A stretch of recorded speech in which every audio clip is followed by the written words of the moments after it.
gracias por su asistencia en nombre del Ateneo Escurialense y sobre todo el Foro de Literatura. También hoy voy a hacerlo porque siempre se me olvida, dar las gracias a Casa de Cultura porque nos deja esta sala tan magnífica. Hoy tenemos como ponente a María Teresa Granire, que ya es muy conocida. Yo la conozco como amiga desde hace 28 años. Entre las dos hemos hecho un pacto, que una vez cada ciclo que haga yo, ella da una charla. Igual que en la tertulia de Valdemorillo. Así que aquí estamos con nuestro pacto y ella escoge el tema y ella habla de quien le parece, según el ciclo en el que estemos. Hemos acabado el ciclo con ella se acaba el ciclo de la Edad de Plata. Creo que ha estado bastante bien. No hemos hablado ni de la cuarta parte de autores, pero es que es imposible. Entonces, ahora, después, en enero, empezamos con el ciclo de los años 50.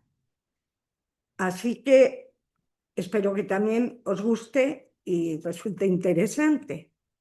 Bueno, pues ahora ya voy a presentar a María Teresa, que como os he dicho, ya la conocéis. Voy a hacer unos rasgos de su currículum, que es bastante importante, pero voy a hacerlo a rasgos porque si no les entretengo demasiado. Licenciada en Relaciones Internacionales por la Universidad Nacional Autónoma de México, Licenciada en Ciencias Políticas y Sociales por la Universidad Complutense de Madrid. Doctora cum laude en Ciencias Políticas y Sociología por la Universidad Complutense de Madrid. Catedrática de la Universidad Nacional Autónoma de México y del Tecnológico de Monterrey. Trabajó en empresas privadas en México y en España. Ha escrito en periódicos y revistas mexicanas y españolas. Ha colaborado en programas de televisión y en la radio difundiendo en España la cultura mexicana. Galardonada por el certamen El Muro en el año 2022 por el libro La sombra del juramento. En la actualidad colabora con la tertulia literaria La Fuente de Valdemorillo, el Ateneo Escurialense, el Ateneo de Torrelodones y la Biblioteca Rafael Alberti de Madrid. Así que ahora nos va a hablar de Gabriela Mistral, esa gran poeta que recibió el Nobel en 1945, el Nacional de Literatura de Chile en 1951. Le otorgaron el título de doctor honoris causa. Varias universidades,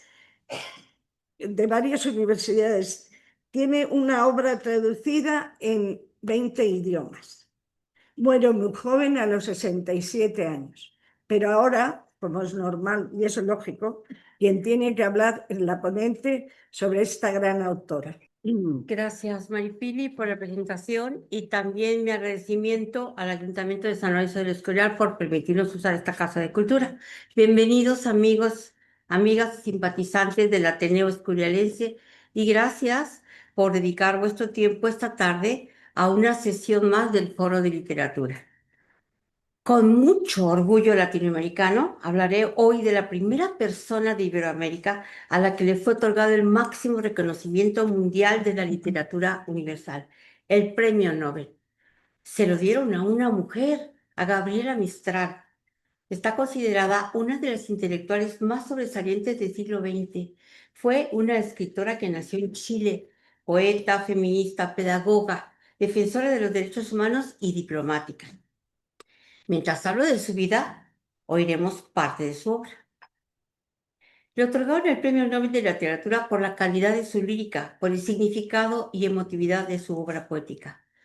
Una de sus frases célebres descritas describe la razón por la que estamos aquí reunidos.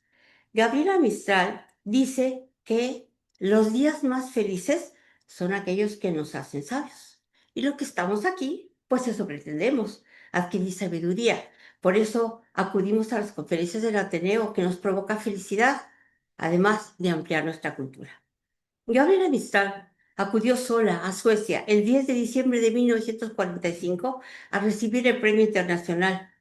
Al cesar los aplausos, la poeta dijo que tomaba el premio en nombre de todos los literatos y artistas hispanoparlantes. Sí, nos dedicó su galardón a los que nos comunicamos con esta maravillosa lengua, el español. Estos son los nombres en orden cronológico de los hijos de la América Española, Allende el Mar, que han recibido el máximo galardón de la literatura universal. Tenemos a Gabriela Mistral, que es chilena. Después tenemos a Pablo Neruda del 71, también chileno. Tenemos al colombiano Gabriel García Márquez en 82, al mexicano Octavio Paz en 1990 y por último el peruano Mario Vargas Llosa en el 2010. Como podemos apreciar, nuestra protagonista esta tarde es la única mujer y además, repito, fue la primera en recibirlo, toda una celebridad internacional. Hablemos de Gabriela Mistral, que fue bautizada como Lucila de María Godoy Alcayaga. Nació el 7 de abril de 1889 en Picuña, Chile, en el seno de una familia muy modesta pero culta. Su padre era maestro. Así firmó sus primeras obras, como Lucila, hasta que decidió utilizar el seudónimo con que todos la conocemos. En este apartado lugar de la capital chilena, en el sur de América, vio la luz por primera vez la niña que llegó a cambiar el mundo, según la revista BBC inglesa. Más adelante hablaré nuevamente de la revista y de su lista. Y veamos por qué es digna. Esta mujer fue digna de aparecer en el listado, que sigue todavía en el listado. Aquí vemos la casa de Vicuña en donde nació y las fotos de sus padres Jerónimo y Petromira. El padre primero fue seminarista y después trabajó como maestro de escuela. Tenía talento literario y despertó en Lucila el gusto por la literatura y la poesía. Cuando Lucila tenía solo 3 años, su padre los abandonó. Creció sin la figura paterna y eso la marcó, pero Lucila lo quiso y siempre lo defendió. Cuenta que revolviendo papeles encontró unos versos muy bonitos. Esos versos de mi padre, dijo, los primeros que leí despertaron mi pasión poética. Su madre, su hermanastra Hermelinda y Gabriela se mudaron a la aldea de Montegrande. Allí transcurrió su niñez, rodeada de mujeres. Petronila, su madre, fue una figura clave en su vida, porque le enseñó a leer y escribir. La educó lo mejor que pudo, a pesar de las dificultades económicas. Ella trabajó como costurera para mantener a sus 2 hijas. Gabriela recibió una educación escasa y errática. Solo alcanzó un nivel básico. Podemos afirmar, increíble, pero ella fue autodidacta. Su hermanastra Hermelinda era maestra y continuó educando a Gabriela en Montegrande. Ahora la casa es un museo. Sin duda, Gabriela Mistral heredó de su padre la vocación de maestra porque solamente tenía 15 años cuando comenzó a trabajar como profesora auxiliar en un colegio y en pequeñas localidades de las afueras de Santiago, la capital de Chile, como Los Cerrillos, La Cantera y otros poblados. No estudió para maestra, no tenía dinero para ello, y lo menciono nuevamente, fue autodidacta. Un amigo de la familia le prestaba su biblioteca y ella leía sin cesar y así obtuvo una amplia cultura. En 1910, con solo 21 años, presentó un examen de conocimientos y con su experiencia y cultura convalidó sus estudios ante la Escuela Normal número 1 de Santiago de Chile. Por fin obtuvo el título oficial de profesora de Estado. Los colegas la menospreciaban y se convirtieron en sus rivales, porque decían que no tenía como ellos estudios sistemáticos. No había hincado los codos. Ella no había asistido al Instituto Pedagógico de la Universidad de Chile. Esto escribió refiriéndose a sus primeros años como ayudante de docencia. Enseñaba yo a leer a los alumnos que tenían desde 5 a 10 años. y a muchachos analfabetos que sobrepasaban en edad. Pero a la directora no le caí bien. Parece que no tuve ni el carácter alegre y fácil, ni la fisonomía grata que gana a la gente.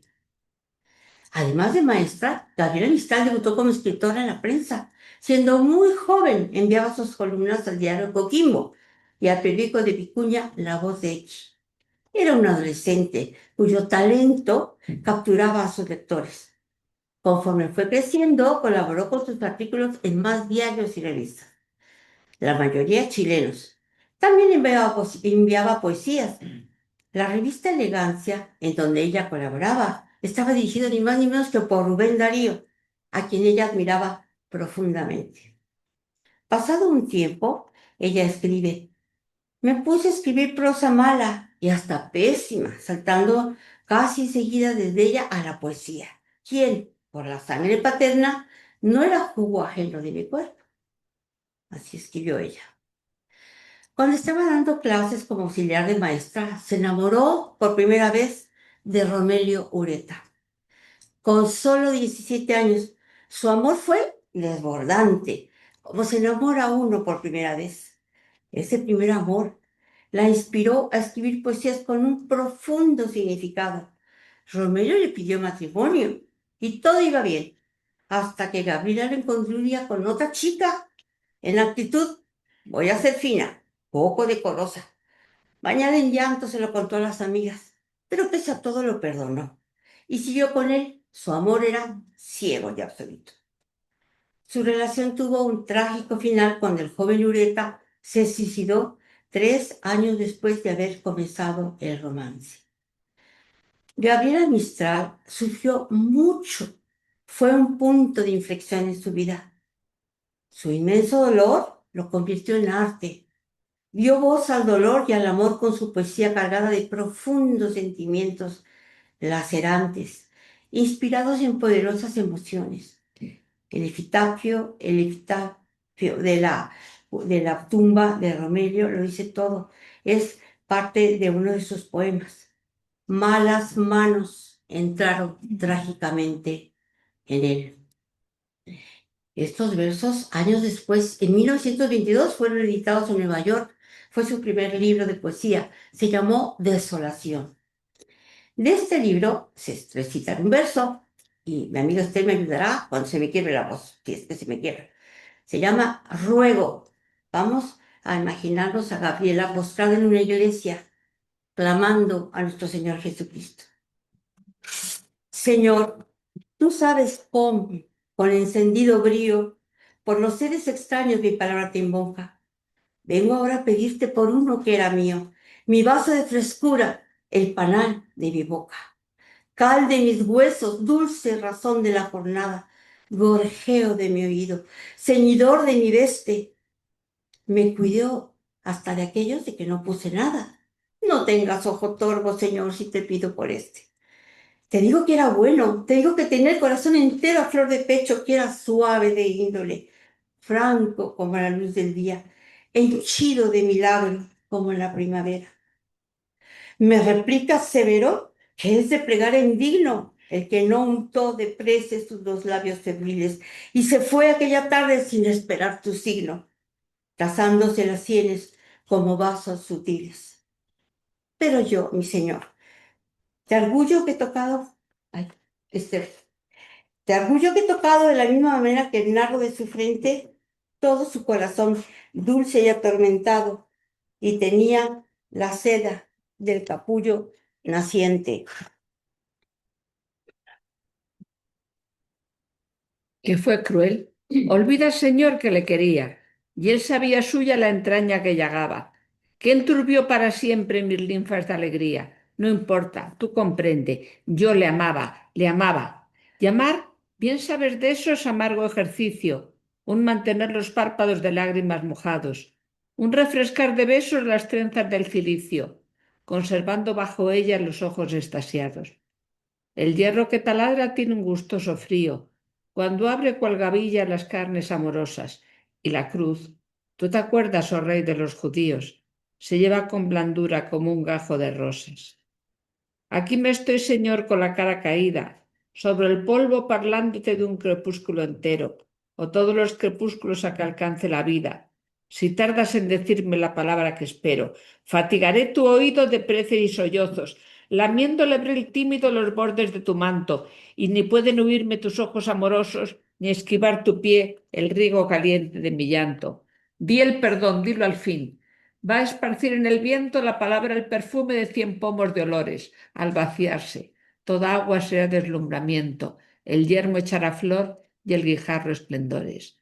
Se mojarán los ojos oscuros de las fieras, y comprendiendo el monte que de piedra forjastes, llorará por los párpados blancos de sus neveras. Toda la tierra tuya sabrá que perdonaste. Entre las poesías que escribió tras la trágica muerte de su primer amor, además de que acabáis de escuchar, Gabriel escribió también los sonetos de la muerte. Por ello obtuvo el Premio Nacional de Poesía de Chile de 1914.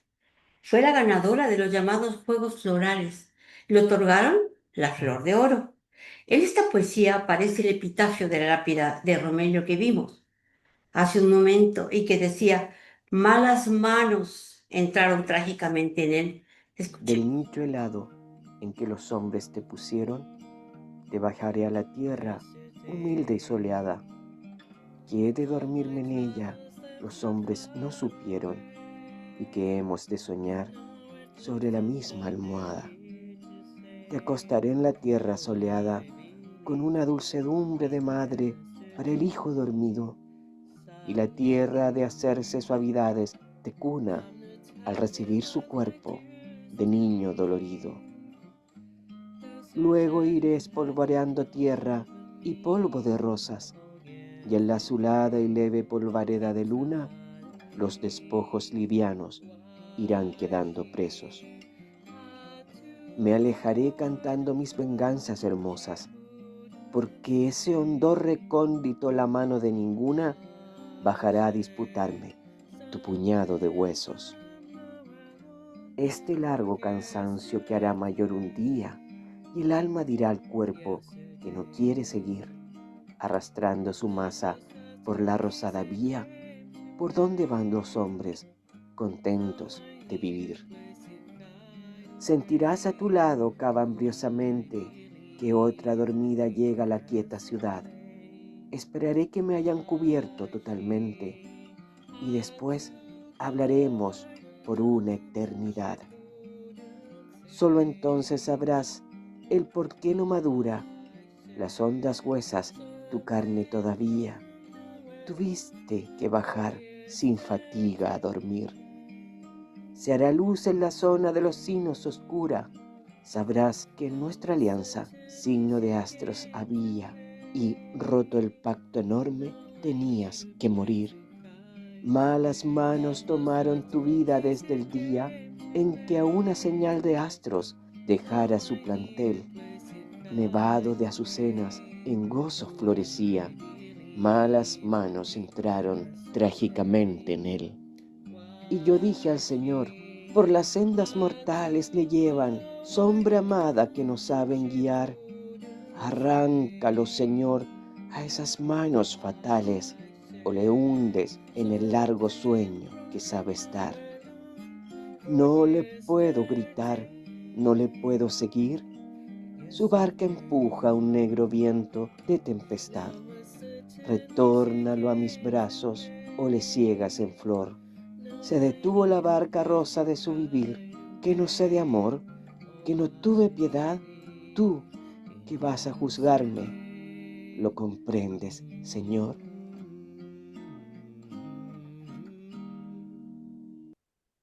Un año después de la traumática experiencia del suicidio de Romelio, ella se fue a la región de Traiguén para comenzar actividades como docente profesional y despejar su mente. En Traiguén deja de lado la prosa y opta por la poesía como una de sus mayores realizaciones personales, a la que ella llama la fiesta de mi vida. En el pueblo llamado La Serena, la escritora ejerció el puesto de supervisora del Liceo de Señoritas hacia 1915. Gabriela continuó con su labor docente al mismo tiempo que escribía poesía. Luego fue directora del Liceo número 1 de niñas en Punta Arenas hasta 1919. Había hecho un periplo geográfico por el territorio chileno, además de cumplir con el liceo. Es en la ciudad de Magallanes en donde se sienta a escribir sus versos. Es que el premio la había vuelto famosa. En el jurado del certamen de los Juegos Florales había un escritor que ella admiraba, Manuel Magallanes Mouret, y con el tiempo se convirtió en su segundo amor. Pero había un grave problema. Estaba casado, así es que su relación solo fue platónica y epistolar, hasta que Manuel le pidió, digámoslo elegantemente, la prueba del amor. Ella era muy religiosa y se niega, y entonces escribe: repudio las infernales alianzas de la carne. Es que dicen sus biógrafos que había sido violada cuando niña y sufría un gran trauma.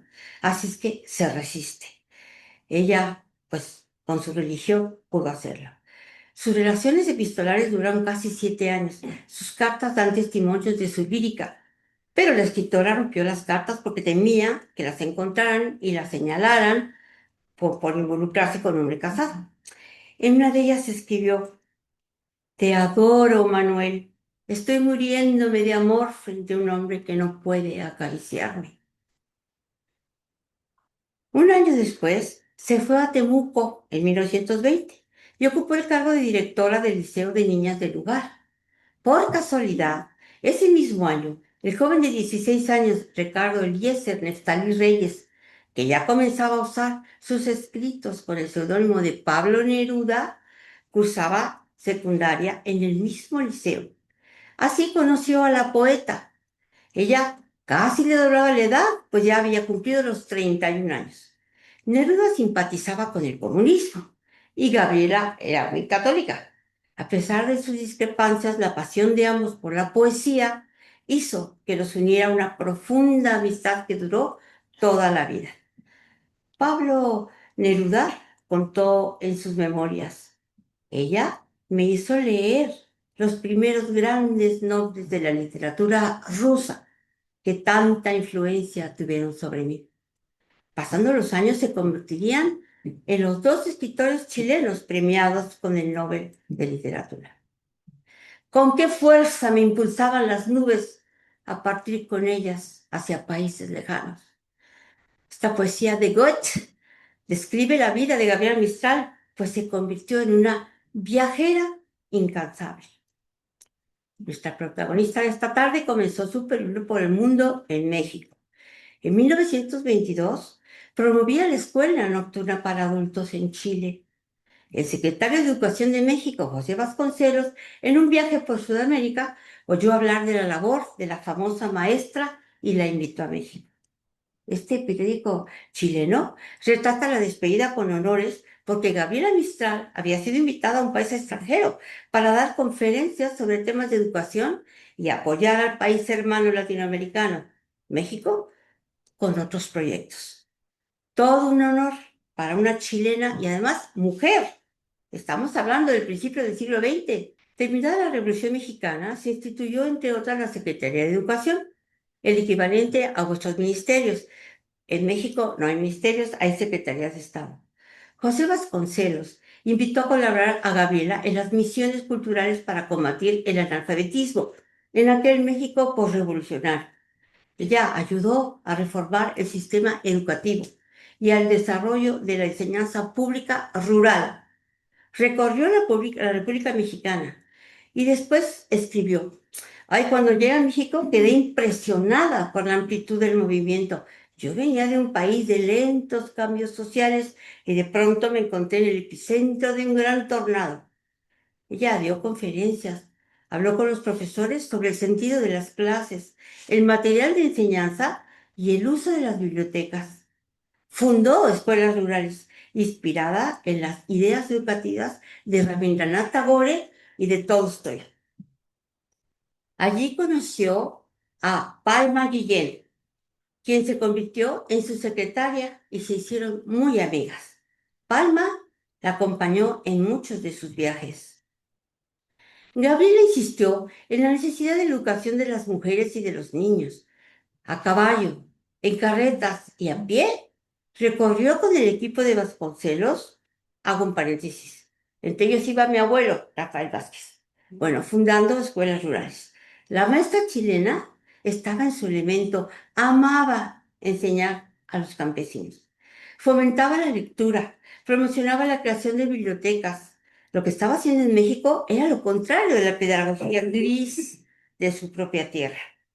Vivió este periodo con una intensidad sin igual en toda su vida, así lo reflejó en sus escritos. Ella insistió en la necesidad de hacer obligatoria la instrucción primaria, elemental para nosotros, pero en aquel tiempo no la había y ella insistía en ello.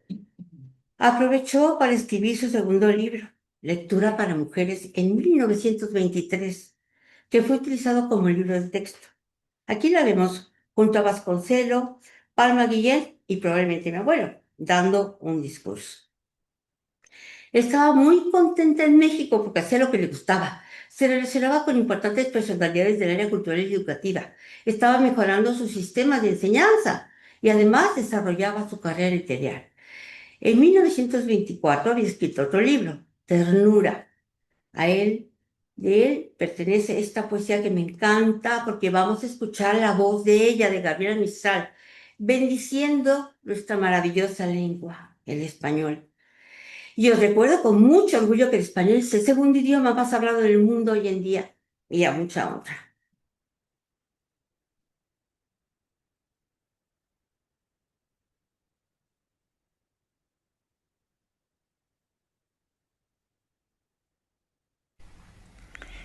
Bendita sea mi lengua y mi pecho y mi respiro, y benditas mis potencias para bendecir al Hijo. Benditos tus 5 siervos que llamas 5 sentidos, tu cabeza con bautismo y tus hombros con rocío. Benditos tus alimentos en su imagen y en su signo, y en tu mano den las frutas, luz y trasluces divinos. Bendito cojas el bulto del timón o del martillo, o hagas metales, o hagas el rostro de Jesucristo. Bendito te huela el tigre y te conozca bendito, y el zorro belfos helados no te ronde los cortijos. Bendita sea tu fuerza cuando majes al destino, y te aupen la derrota y devuelva lo perdido. Bendito de Dios galopes, el mar navegues bendito, bendito vayas y vengas, nunca te traigan herido. Bendito entres por las casas alzada de árbol florido, y Raquel te sepa suyo y arribado sin caminos. Bendito vayas de muerto como el pez de 3 abismos, repechando las cascadas de Padre, de Hijo y Espíritu.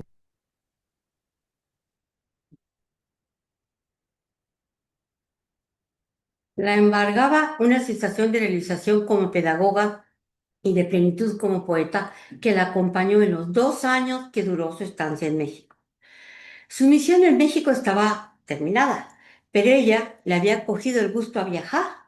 Estaba tan cerca de los Estados Unidos que deseó conocerlo. Además, el Instituto de las Españas de Nueva York le había publicado su primera obra, Desolación, en 1922, ya lo dijimos. Entonces se fue feliz a conocer a los Estados Unidos. Al poco tiempo decidió regresar a Chile, pero la situación política y social de su país natal no le gustó. La maestra se había convertido en una viajera incansable. Así es que decidió recorrer el resto del continente americano y después se fue a Europa. El pequeño verso, oración de la maestra, nos ilustra sobre el sentimiento que experimentó en esa época Gabriela Mistral. Señor, tú que enseñaste, perdona que yo enseñe, que lleve el nombre de maestra que tú llevaste por la tierra. Dame el amor único de mi escuela, que ni la quemadura de la belleza sea capaz de robarle mi ternura de todos los instantes. Estuvo en Italia, Suiza, Francia, Portugal y España, a veces dando conferencias, otras como profesora y también como diplomática, representando a Chile. Su primera visita a los Estados Unidos fue en 1924. Iba y volvía de Europa a los Estados Unidos. Se convirtió en la delegada chilena del Instituto de Cooperación Intelectual de la Sociedad de Naciones en Suiza. Viajó a Italia, en donde formó parte del Consejo Administrativo del Instituto Cinematográfico de la Liga de Naciones. Tiempo después fue cónsul en Nápoles. En España participó del Congreso de la Federación Internacional Universitaria, representando a Chile y a Ecuador. En los años 30 fue profesor en Estados Unidos en los institutos Vassar College, Middlebury College y Barnard College. Y tiempo después también fue cónsul. En 1933 fue nombrada cónsul de Chile aquí, en Madrid. Ella aprovechó su estancia, relacionándose con los escritores e intelectuales de la época. Aquí la tenemos con Juan Ramón Jiménez. En una entrevista que la revista La Libertad le hizo a Gabriela, le dijo a la reportera: noto la diferencia de raza. Siento el indio que llevo dentro. No es la sangre, la amarra que nos une, es la lengua. Pero la lengua es un vínculo fuerte. Yo pienso que es más que el amor. Me parece difícil querer en un idioma extraño. No lo es tanto. Bueno, Gabriela era cónsul en Portugal cuando estalló la Guerra Civil Española en 1936. Desde su puesto, concertó acuerdos con las embajadas de América para ayudar a salir de España a escritores, intelectuales y profesores, entre otros a Maruja Mayo, que se exilió en Argentina. La maestra viajera emprendió también un viaje por América Central y las Antillas. Tuvo una existencia nómada, recorriendo muchos países a lo largo de su vida. En 1931 fue invitada como profesora y también a dar discursos en las universidades de Panamá, Santo Domingo, Cuba, Río Piedras, Puerto Rico y otros países de América Central y también del Caribe. El militar Augusto Sandino, que fue líder de la resistencia nicaragüense contra el ejército de ocupación estadounidense en Nicaragua, la nombró benemérita del Ejército Defensor de la Soberanía Nacional de Nicaragua, porque ella había apoyado su movimiento. A este nombramiento se sumaron otros como maestra y voz de América Latina, maestra de América y poeta chilena universal. La vida le sonreía en esos años, tenía tranquilidad económica y tiempo para desarrollar su poesía, así como podía inundarnos de tristeza y pesar con sus versos. También emergía de su lírica una alegría desbordante. Su creatividad era extraordinaria. Escuchemos otra de sus poesías muy optimista. Se llama Doña Primavera. Doña Primavera viste que es primor, viste el limonero y el naranjo en flor.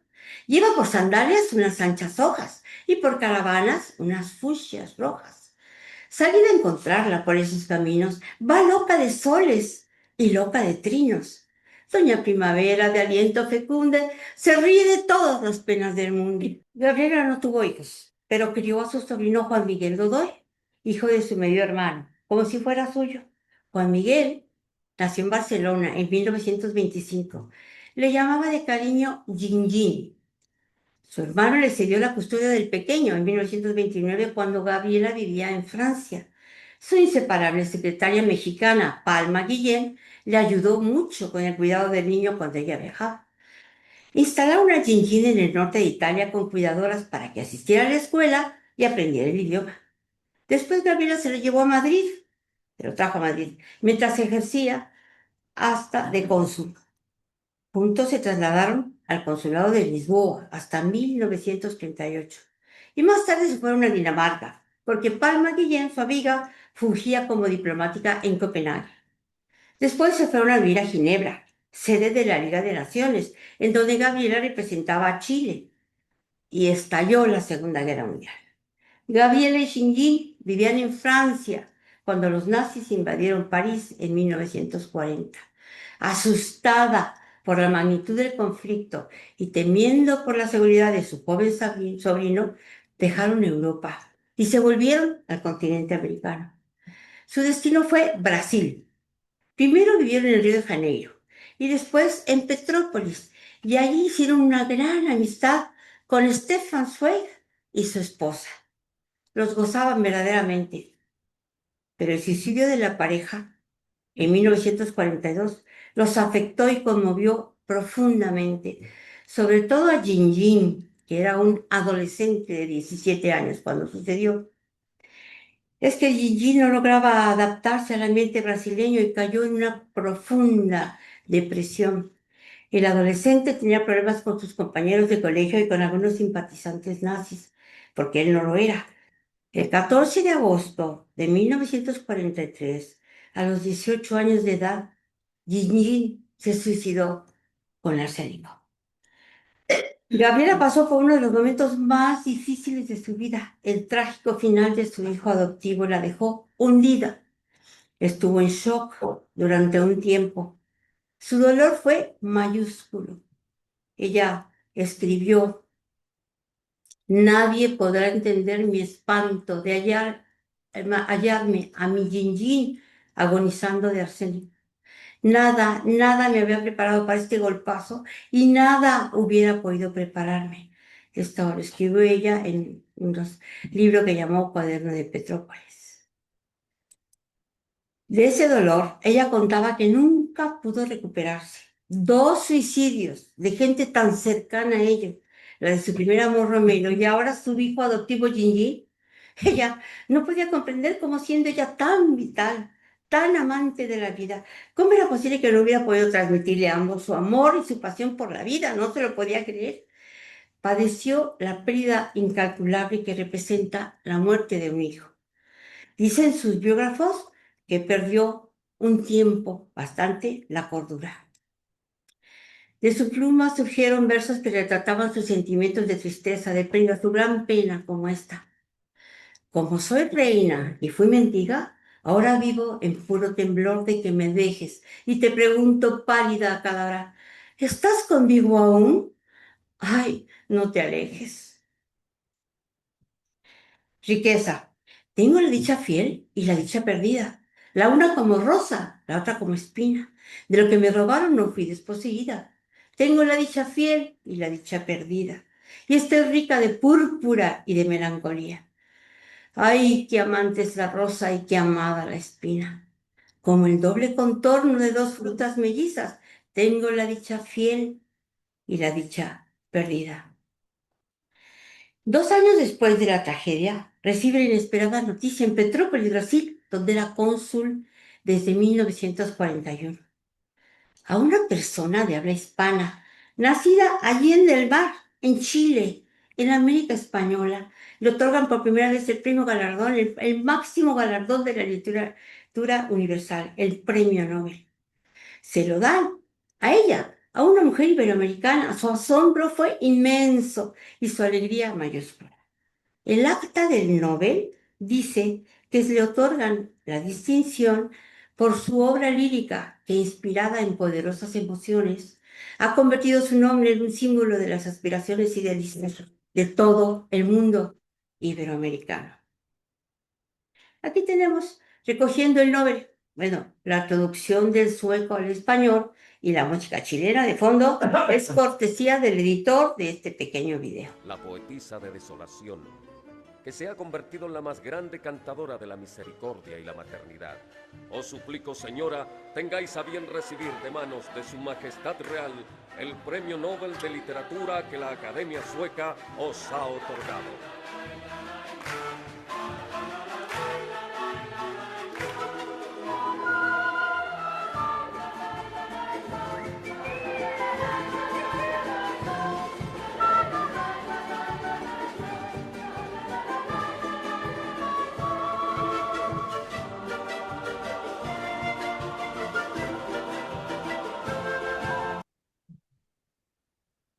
Después de recibir el Nobel, Gabriela fue nombrada cónsul de Chile en Los Ángeles, en California, en los Estados Unidos. Además de sus labores diplomáticas, continuó sus obras literarias.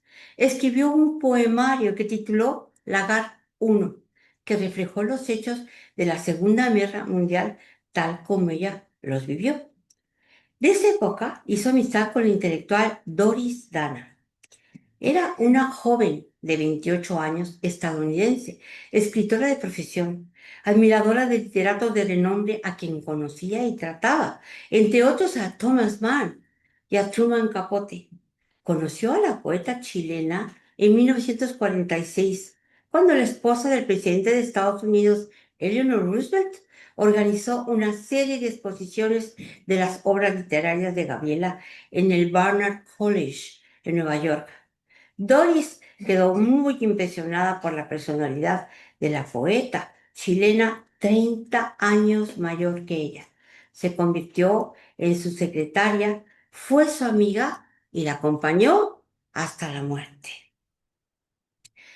En 1949 decidieron vivir varios años en México. Gabriela sabía que tendría una excelente acogida. Se declaró simpatizante del movimiento latinoamericanista que había prometido el expresidente Lázaro Cárdenas.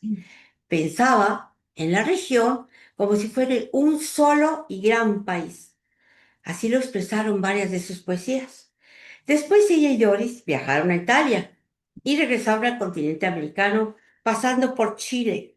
Finalmente decidieron instalarse definitivamente en los Estados Unidos. Entonces corrieron rumores en Chile. Las malas lenguas decían que eran más que amigas. Rumores no documentados que llegaron a los oídos de Gabriela, que muy dolida decidió furibunda no volver a establecerse en su patria. Se quedó en Estados Unidos. Doris Dana siempre negó que fuera pareja de la poeta. Y yo no me canso de repetir lo que he dicho en otras ponencias. No nos interesa la vida privada de la Premio Nobel. Únicamente ponemos atención en las magníficas obras de arte que nos legó. Su vida privada no nos interesa. Oigamos el testimonio de una de sus mejores amigas de Gabriela y de uno de sus biógrafos al respecto, porque la acusaban. A Chile no lo echaba de menos, la verdad sea dicha. Chile se portó muy mal con ella. Puras ofensas obtuvo de Chile. Ustedes han visto que el principal crítico del Mercurio escribió un libro contra ella, espantoso, en que la acusaban de lo que insinuaban ustedes y de lo que se ha discutido últimamente, que era lesbiana. A mí no me consta que pueda haber habido una relación de esa naturaleza con, en el medio en el cual ella vivía, ¿no? No hay una carta de las muchas que he leído, no hay un recado de los muchos que ella escribió, no hay un poema de los tantos y notables que ella tiene, los cuales se vislumbre algo sobre estas situaciones. Y si lo hubo, a lo mejor fue algo tan íntimo, tan secreto, tan privado, que maravilla también por esa misma circunstancia, ¿no? Cosas muy malas me han dicho en aquel país que Dios me dio por patria, y me han colgado ese tonto lesbianismo que me hiere de un cauterio que no sé decir. ¿Han visto tamaña falsedad? Lo único que faltaba es que dijeran esas barbaridades de esta pobre mujer. Estuvo 20 años sin vivir en su país natal, como represalia. Volvió después acompañada de Doris y fue recibida con múltiples homenajes por el gabinete presidencial porque iba a recibir otro galardón, el máximo de Chile, el Premio Nacional de Literatura de Chile. Esto fue en 1951. Después del Nobel le llovieron los premios.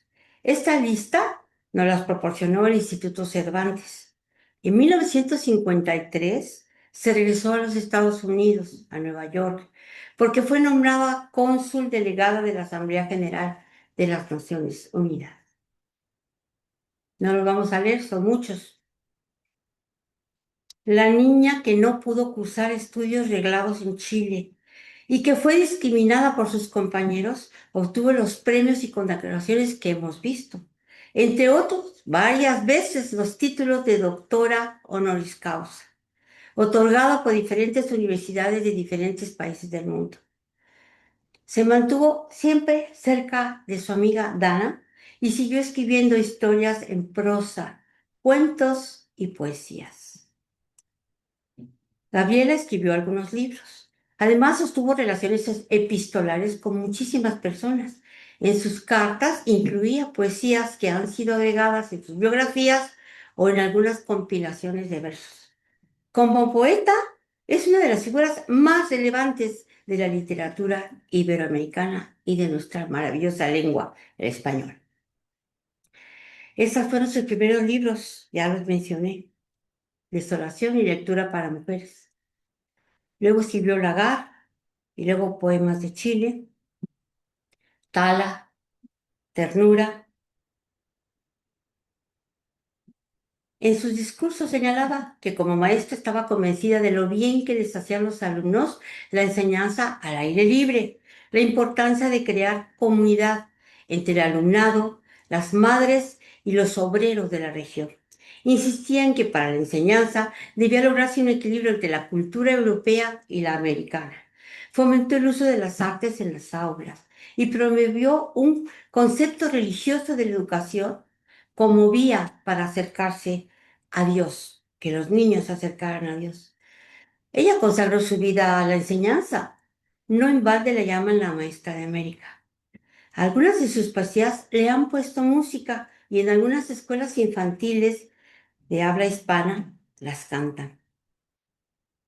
Se han editado muchas antologías de sus poesías.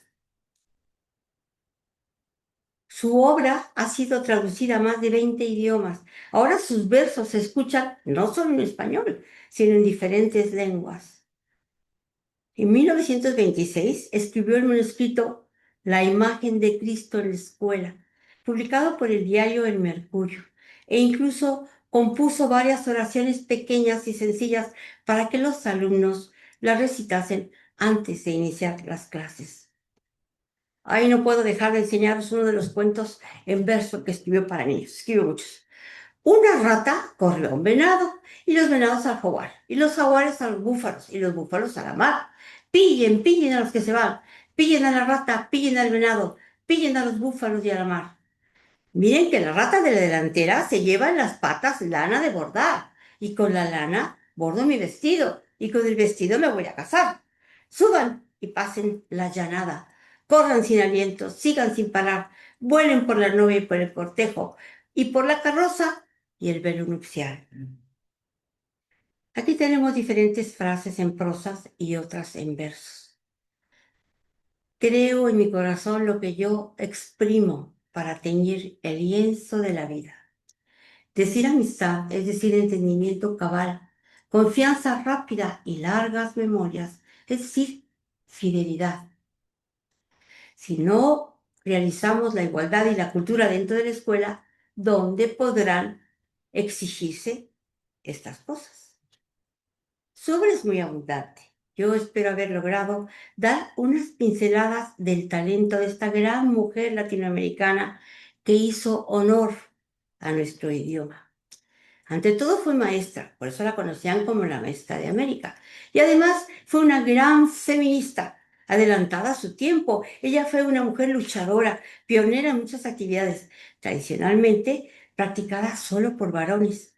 Una de sus frases más impresionantes en que describe el trabajo tan grande que le costó destacar como mujer es esta maravillosa frase. No sabes lo que es mascar piedras con encías de mujer. Tenía 67 años, era diabética y tenía problemas cardíacos.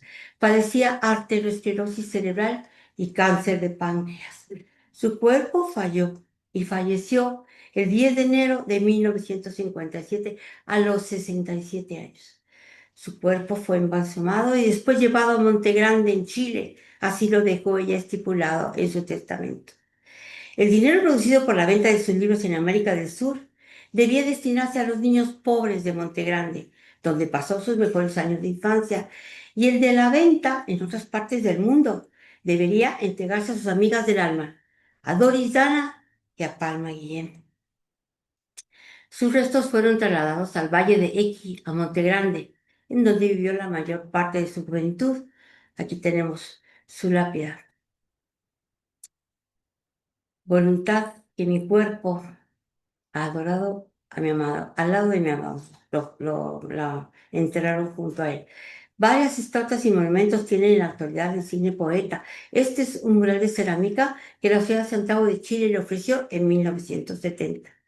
A la izquierda, el Centro Cultural Gabriela Mistral y a la derecha, su museo. Ambos edificios están en Santiago de Chile.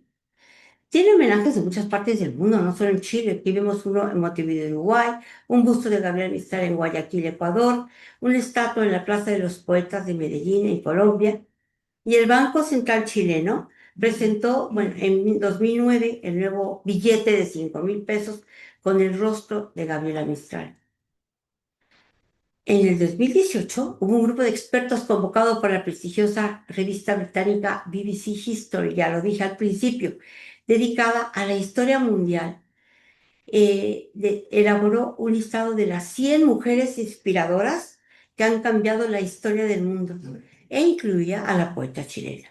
La lista fue creada por expertos en 10 diferentes campos y luego fue votada por el público, quien destacó la contribución de Gabriela Mistral a la humanidad porque modificó la enseñanza a través de su poesía y su diplomacia. Comparte espacio con personalidades de la historia universal como Marie Curie, Juana de Arco, Virginia Woolf, Margaret Thatcher, Frida Kahlo, la poeta rusa Anna Akhmatova, la primera ministra de Sri Lanka, Sirimavo Bandaranaike, Rosa Parks, ¿te acordáis? La activista afroamericana que hizo historia al negarse a ceder su asiento de autobús a un blanco en 1955, y otras mujeres destacables, entre ellos la Virgen María. Así es.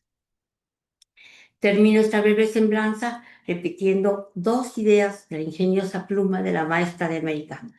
La primera persona latinoamericana que ascendió al trono de la poesía, el premio Nobel, el máximo galardón de la literatura mundial. La primera la puse al iniciar esta semblanza y es que me parece maravillosa. Los días más felices son aquellos que nos hacen sabios. La segunda, ya sabemos, es muy feminista. Tú no sabes lo que es mascar piedras con encías de mujer. Muchas gracias por vuestra atención.